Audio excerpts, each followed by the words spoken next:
Marilah kita lanjutkan dengan bersolawat kepada Rasulullah sallallahu alaihi wasallam.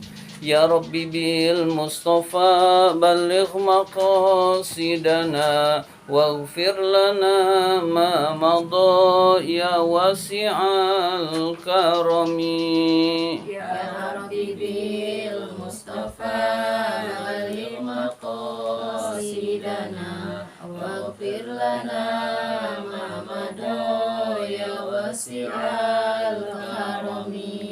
Muhammadun sayyidul qaunaini wa thaqalaini wal fariqaini min urbin wa min ajami. Ya Rabbi bil Mustafa balligh maqasidana waghfir lana ma madha ya wasi'al karami. Maulaya salli wa sallim daiman abada ala habibika khairi khalqi kullihimi.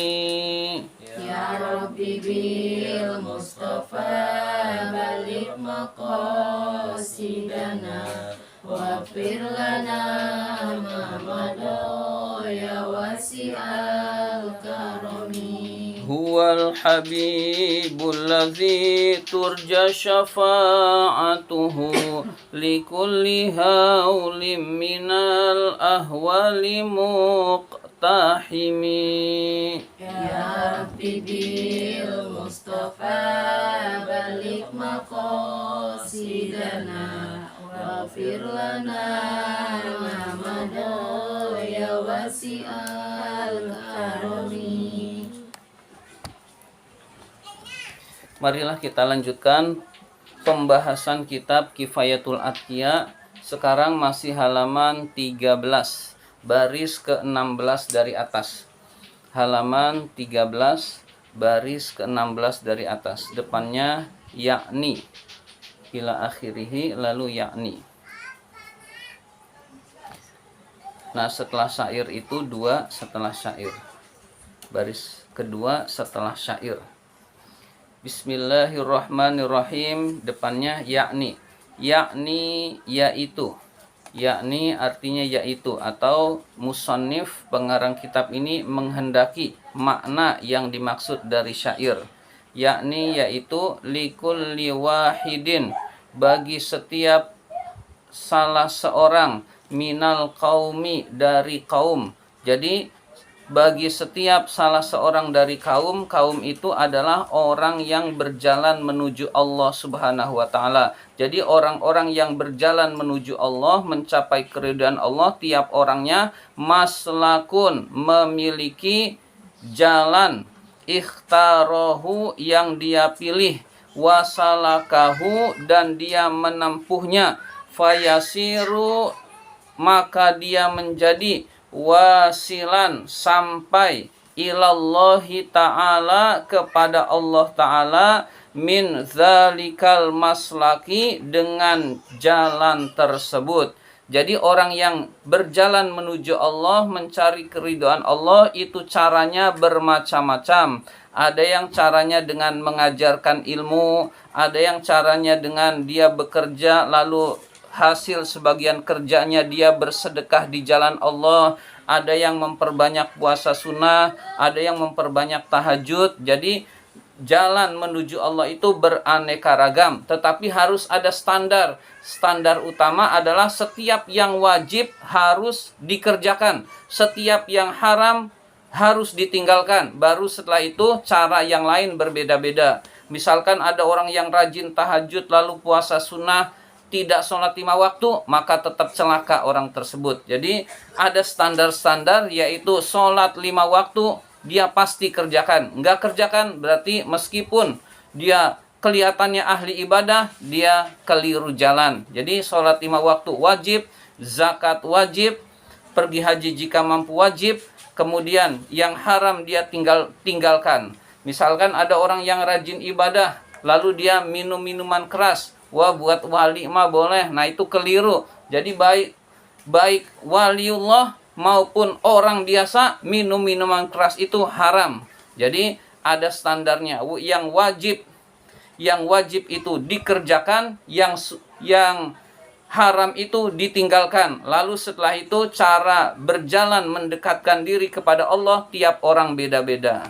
Jadi tiap orang berbeda-beda. Ada yang keahliannya mengajar, maka dia sampai kepada Allahnya dengan cara mengajar. Mendekatkan diri kepada Allahnya jangan lewat puasa. Karena kalau puasa dia haus, nggak bisa ngajar, berarti jamaah akan dirugikan dengan berpuasa sunnah. Nah, maka dia milih ngajar dan dia tidak berpuasa sunnah, tidak apa-apa. Ada orang yang nggak ngapa-ngapain lalu dia senang puasa sunnah. Nah, jalan menuju Allahnya itu bisa lewat puasa sunnah dan lain sebagainya. Baris ketiga dari syair. Faba'duhum, maka sebagian dari mereka jalisun, ada yang duduk, bainan nasi, di antara manusia, yurabbihim, mengajarkan mereka, biirsyadihim, dengan menunjukkan mereka, ilal ibadati, kepada ibadah kepada Allah yang benar, wal akhlaqis saniyati, dan akhlak yang terpuji, akhlak yang mulia. Jadi ada orang yang bisanya mengajarkan ilmu, maka dia mengajar jalan menuju Allahnya itu dengan bersungguh-sungguh mengajak orang lain ke jalan Allah, ngajarin tata cara ibadah yang benar, ngajarin berakhlak yang mulia, ngajarin hukum-hukum Allah kepada manusia, maka itu adalah jalan menuju Allah bagi orang tersebut. Maka orang yang seperti ini, kalau ibadah sunnahnya mengganggu, misalkan dia berpuasa, puasa sunnahnya mengganggu ibadah, mengganggu mengajar, maka puasa sunnahnya itu sebaiknya ditinggalkan. Karena dia lebih utama mengajarkan manusia ke jalan Allah. Qolal Imamul Ghazali, Imam Ghazali berkata, radhiyallahu anhu, semoga Allah meridhoi Imam Ghazali, man alima, barang siapa yang mengerti ilmu, wa amila, dan mengamalkan ilmu, wa allama, dan mengajarkan ilmu, fahuwa, maka dia, allazi yudda'a, orang yang diakui, aziman, orang yang agung, diakui sebagai orang yang agung, fi malakutis samawati, di kerajaan langit. Jadi orang tersebut agung di sisi Allah Subhanahu wa taala. Dengan agung di sisi Allah Subhanahu wa taala, dia juga terkenal di kalangan para malaikat-malaikatnya Allah di kerajaan langit Allah Subhanahu wa taala. Tapi ada syaratnya, mengerti, mengamalkan, dan mengajarkan. Ada orang yang ngerti, ngajarin, nggak ngamalin, maka dia tidak mulia di sisi Allah Subhanahu wa taala. Jadi syaratnya adalah mengerti, mengamalkan, dan mengajarkan. Itu orang yang agung di sisi Allah Subhanahu wa taala. Fa innahu, karena sesungguhnya orang tersebut, kasyamsi, seperti matahari, tudi'u, yang menerangi, li ghairihi, kepada yang lainnya. Jadi orang tersebut seperti matahari yang menerangi yang lainnya. Jadi orang tahu jalan karena ada cahaya. Cahaya itu matahari. Maka orang tersebut sangat bermanfaat kepada orang lain. Orang yang mulia di sisi Allah adalah orang yang manfaat kepada orang lainnya sangat banyak. Dan orang yang buruk di sisi Allah adalah orang yang tidak bermanfaat buat orang lain. Tidak bermanfaat itu buruk di sisi Allah. Dan orang yang zalim kepada orang lain lebih buruk lagi di sisi Allah Subhanahu wa taala. Jadi hidup ini menurut Allah yang bagus itu diri kita bermanfaat buat orang lain. Kalau diri kita nggak bermanfaat, minimal kita tidak merugikan orang lain, maka itu pun sudah baik di sisi Allah Subhanahu wa taala. Nah, orang yang menunjukkan jalan kebaikan itu adalah orang yang bermanfaat kepada orang lain, dan berarti orang tersebut mulia di sisi Allah Subhanahu wa taala. Wahia mudiatun, orang tersebut menerangi, orang tersebut bercahaya, fi nafsiha, di dalam dirinya sendiri, menerangi dan dia sendiri terang. Itulah seperti matahari. Matahari itu bercahaya dan juga menerangi alam dunia. Nah, orang yang mengamalkan ilmunya dia juga diibaratkan seperti matahari yang menerangi orang lain.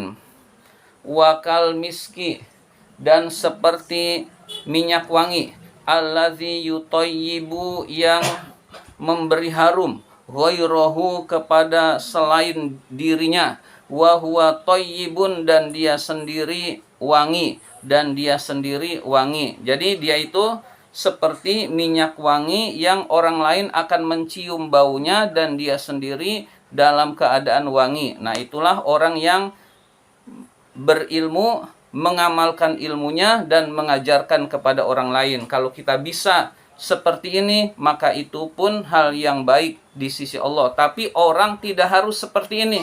Kalau semuanya ngajar, maka tidak harus seperti ini. Ada yang keahliannya dia ibadah, ya ibadah. Ada yang keahliannya mencari nafkah lalu bersedekah, ya dia perbanyak bersedekah. Jadi tiap orang itu berbeda jalannya menuju Allah Subhanahu wa ta'ala.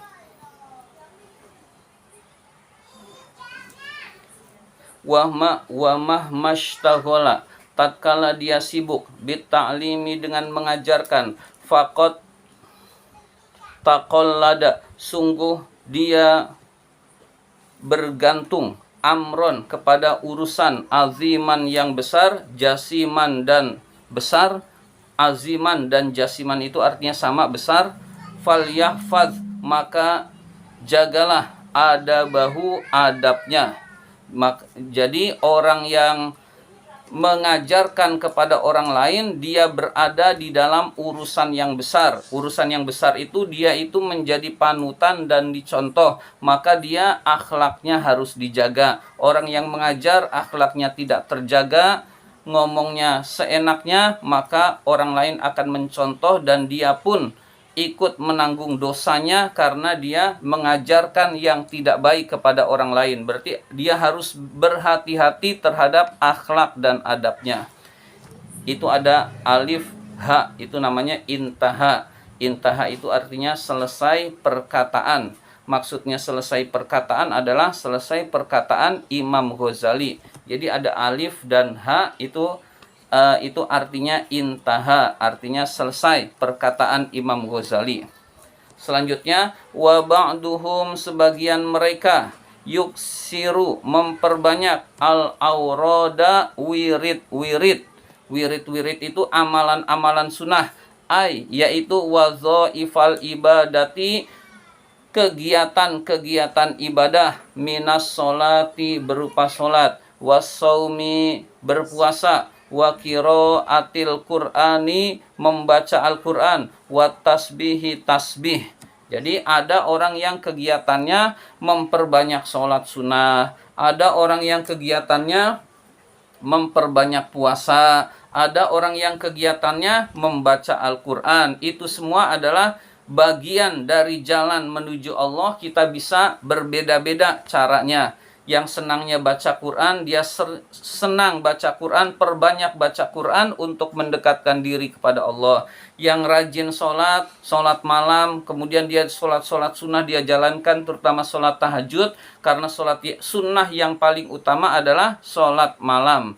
Jadi dia perbanyak sholat sunnah pada malam hari, itu pun jalan untuk mendekatkan diri kepada Allah. Ada orang yang fisiknya kuat lalu memilih ibadah memperbanyak puasa sunnah, itu pun hal yang dicintai oleh Allah Subhanahu wa ta'ala. Hari ini sudah masuk bulan Rajab. Jadi hari ini sudah masuk bulan Rajab. Tadi itu mulai dari tadi itu puasa sunnah, puasa Rajab sampai 30 hari. Nah, kita semampunya aja, yang kuat 30 ya 30, yang kuatnya 10 hari 10 hari, yang kuatnya 3 hari, minimal 3 hari atau 1 hari, atau jangan sampai bulan Rajab ini berarti besok tanggal 2 Rajab, ya. Jadi tergantung, minimal kita pernah sehari puasa Rajab. Tapi itu Rajab itu puasa sunnah. Kalau ada kodok Ramadan, utamakan kodok Ramadan. Jadi kodok Ramadan itu hukumnya wajib.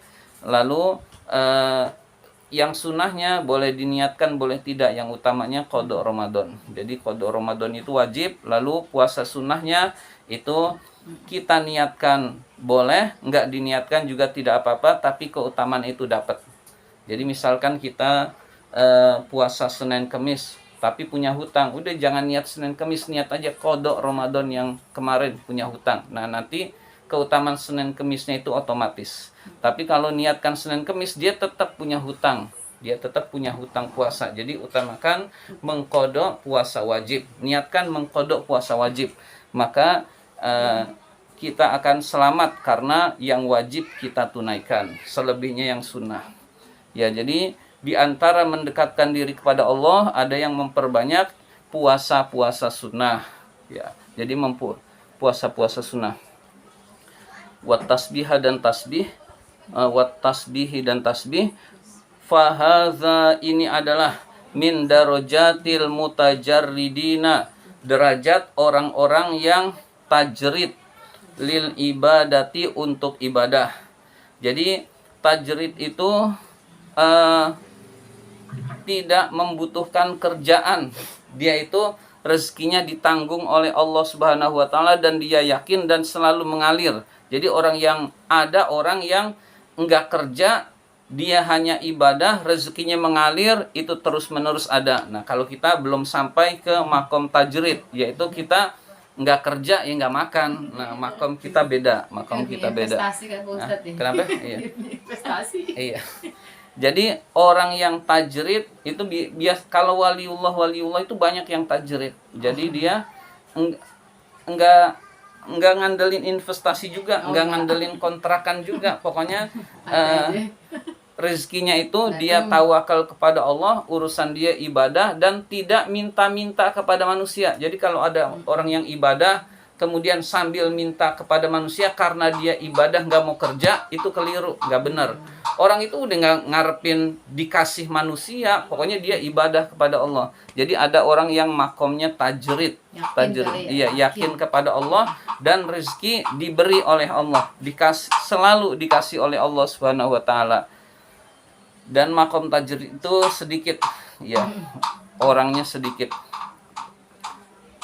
Lil ibadati untuk ibadah. Wa min turuqis solihina dan termasuk jalannya orang-orang soleh. Jadi termasuk jalannya orang-orang soleh. Kalau kita ini kerjanya tetap perbanyak sholat, kerjanya tetap boleh milih perbanyak puasa. Jadi jangan sampai ninggalin kerjaan, makom kita belum sampai. Nah, ada orang-orang yang makomnya sudah tajrid, yaitu enggak kerja, dia yakin dapat dan selalu dicukupi oleh Allah. Jadi dia tinggal minta kepada Allah, ya Allah saya minta emas, benar-benar emas datang. Udah sayang itu mah mau loh. Iya, jadi ada orang yang seperti itu. Nah, kita belum makom seperti itu. Jadi kita tetap kerja lalu perbanyak ibadah kepada Allah Subhanahu wa taala. Wa ba'duhum dan di antara mereka yakhdumu ada yang melayani al-fuqaha para ahli fikih, wasufiyata para ahli sufi, orang yang beribadah mendekatkan diri kepada Allah, itu namanya ahli sufi. Wa ahlad dini dan ahli agama, berarti orang yang memiliki ilmu agama lalu dia mengajarkan ilmu, itu namanya ahlad din. Fahaza afdalu dan inilah yang lebih utama minan nawafili dibandingkan dengan ibadah-ibadah sunnah. Jadi kalau di pesantren dulu suka ada murid itu dia nggak ngaji, tugasnya ngelayanin kiai. Kiai butuh minumnya ada, kiai butuh kitabnya ada. Jadi kiai lagi jalan diikutin, kemudian sendalnya ntar dibalikin. Pokoknya urusannya begitu. Nah, dia ngajinya sambil begitu dia ngaji, tapi nggak megang kitab. Nah, ada santri yang seperti itu. Nah, itu namanya yakhdumul fuqaha, melayani ahli fikih. Nah, itu ternyata setelah dia sudah selesai pesantren, biasanya dia lebih alim, lebih pintar, padahal nggak megang kitab. Dia ngeladenin kiai, ngasih minum, naruh minumnya, terus pokoknya urusan kiai itu dilayanin sama dia sampai beres.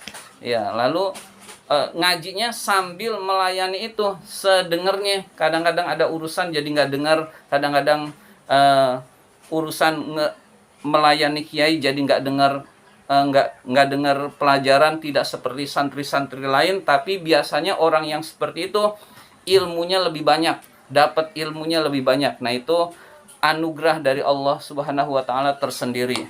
Nah, jadi termasuk diantaranya juga melayani ahli fikih, melayani orang yang ahli ibadah pun termasuk ibadah kepada Allah Subhanahu wa taala. Termasuk diantaranya adalah menolong orang lain. Orang lain itu siapa saja? Tetangga yang susah kita tolong, kemudian orang lain butuh bantuan kita bantu, itu namanya bermanfaat buat orang lain. Jadi ada orang yang mendekatkan diri kepada Allahnya dengan bermanfaat buat orang lain. Jadi bermanfaat buat orang lain, sering bersedekah. Nah, itu namanya bermanfaat buat orang lain.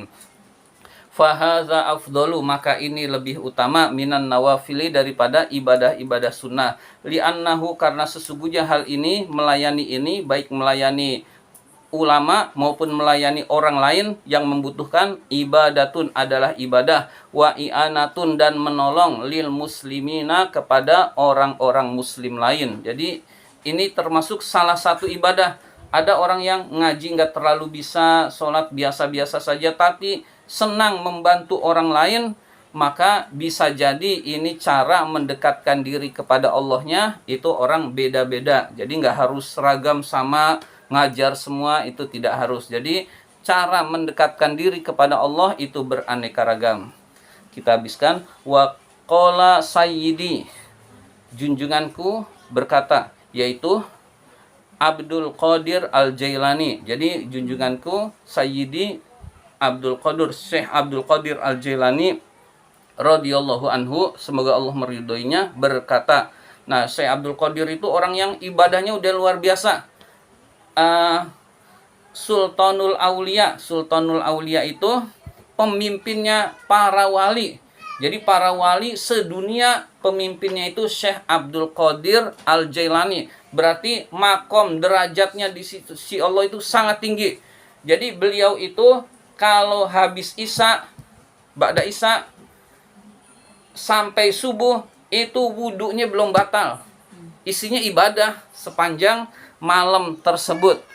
Sering puasa sunnah, sering nolong orang. Itu Syekh Abdul Qadir Al-Jailani, luar biasa. Jadi Syekh Abdul Qadir Al-Jailani itu luar biasa. Lalu beliau berkata, ma wasaltu, saya tidak sampai, ilallahi ta'ala, kepada Allah ta'ala, bikiyami lailin,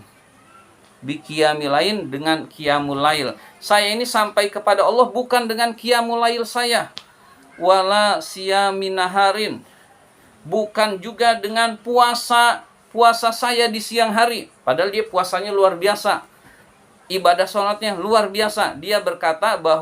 Beliau berkata bahwa dia tidak sampai kepada Allah dengan puasanya, dengan sholat malamnya.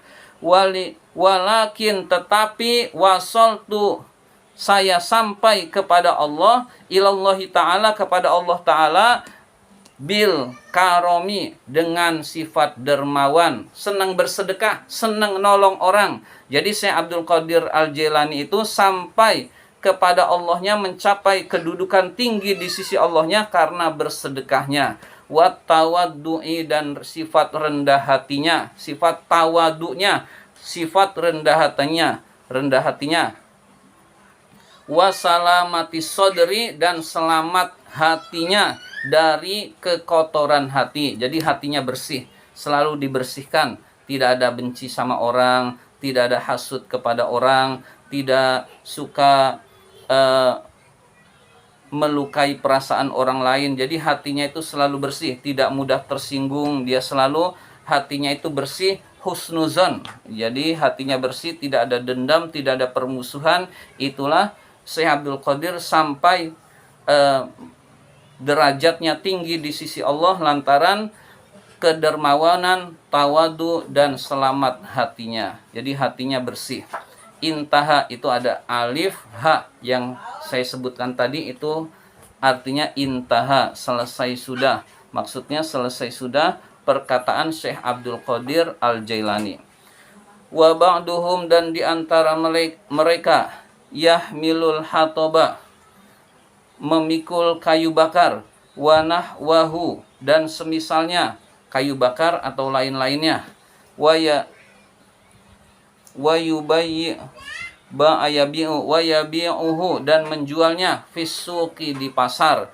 Jadi ada orang yang bekerja lalu menjual di pasar, atau juga orang yang berjualan di pasar lalu li ajli tasadduqi, sebagian rizkinya disedekahkan. Jadi sebagian rizkinya disedekahkan, maka itu pun bisa menjadi jalan menuju Allah Subhanahu wa taala. Bima yutamawwalu, dengan apa-apa yang bernilai. Jadi misalkan uangnya banyak, sedekah 1.000. Nah, 1.000 itu kurang bernilai, apalagi sedekah 100 rupiah, maka lebih nggak bernilai lagi. Dengan apa-apa yang masih bernilai, masih yang pantas dia bersedekah, maka orang tersebut adalah memilih jalannya menuju Allah lewat memperbanyak sedekah. Jadi berjalan menuju Allah itu beraneka ragam. Jadi bisa dengan cara bersedekah jika kita dianugerahkan rizki oleh Allah Subhanahu wa taala. Fahaza, ini adalah minal ibadatin nafiati, termasuk ibadah-ibadah yang bermanfaat. Jadi bersedekah itu termasuk ibadah yang bermanfaat. Jadi menolong agama Allah bisa lewat bersedekah. Jadi di masjid itu ada syiar Allah, ada pengajian, ada orang ibadah sholat, ada orang baca Quran, lalu kita bersedekah ke masjid, maka dia menolong agama Allah Subhanahu wa taala, maka hidupnya akan ditolong oleh Allah Subhanahu wa taala. Fatahsulu maka sampai biha, dengan ini, barokatu, fatahsulu maka sampai biha dengan amalan ini, barokatu da'awatil muslimin, keberkahan doanya orang-orang muslim. Jadi dia akan didoakan oleh orang-orang muslim karena dia bersedekah bermanfaat buat kaum muslimin lain. Jadi kesimpulannya adalah kita mendekatkan diri kepada Allah itu dengan memperbanyak ibadah sunnah. Memperbanyak ibadah sunnah, kita pilih yang kita sukai, itu pun tidak jadi masalah. Ya, yang kita keinginkan itulah tidak jadi masalah. Yang penting yang wajib ditunaikan, yang haram ditinggalkan. Lalu perbanyak salah satu ibadah sunnah atau beberapa ibadah sunnah. Bisa kombinasi, bisa sholat dengan puasa, bisa sholat saja, bisa baca Quran saja, bisa sholat dengan baca Quran, itu kombinasi namanya. Lalu kita mendekatkan diri kepada Allah Subhanahu wa taala lewat ibadah sunnah yang kita mampu dan yang kita senangi, kita akan bisa sampai menuju keridhaan Allah Subhanahu wa taala. Demikian pelajaran kita kali ini. Mari kita tutup dengan hamdalah. Alhamdulillahirabbil alamin.